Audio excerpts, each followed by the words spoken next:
Kurbanı kesmek sana vekalet veriyorum. Aldım ben. Vekalet veriyorum. Aldım. Vekalet veriyorum. Ben de aldım Allah. Allahu Ekber, Allahu Ekber, La ilahe illallah, Allahu Ekber, Allahu Ekber ve lillahil hamd. Bismillahirrahmanirrahim.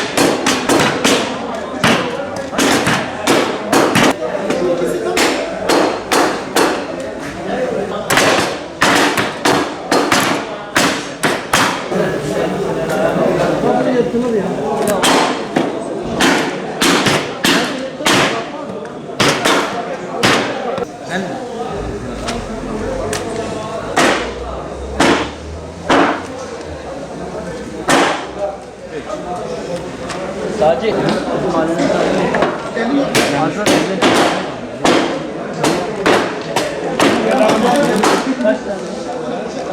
kaç tane oldu?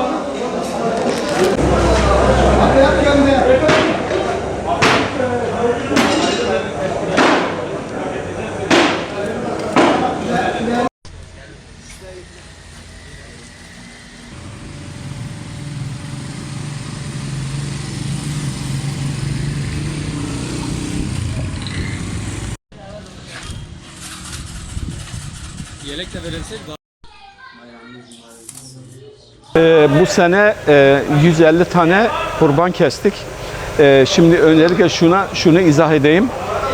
Her bayram olduğu gibi bizim gönüllülerimiz, yöneticilerimiz kendi bayramlarını derneğimize feda ettiler. Yani bir nevi muhtaca, fakire feda ettiler. Derneğimize bağışlanan canlı kurbanları gelip burada kestiler, paketlediler. Anında fakirlere hijyen bir şekilde de paketlendi ve anında fakirlere dağıtıldı.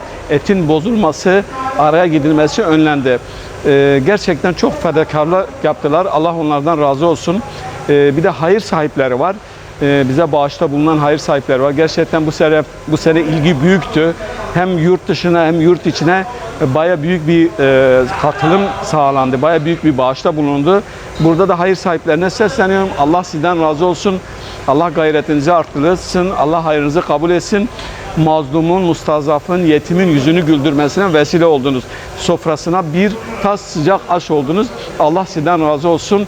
Toplamda bugün itibariyle 150 koyun kestik. Kesimlerimiz devam edecek. Yaklaşık 4,5 ton et çıktı bugün. Her torbaya 2 kilo kattık. Toplamda 2250 aileye bugün itibariyle eti ulaştırdık. Sıcak sofralarına ulaştırdık. Allah nasip ederse bayramın 3. ve 4. günü de bu dağıtımlar devam edecek.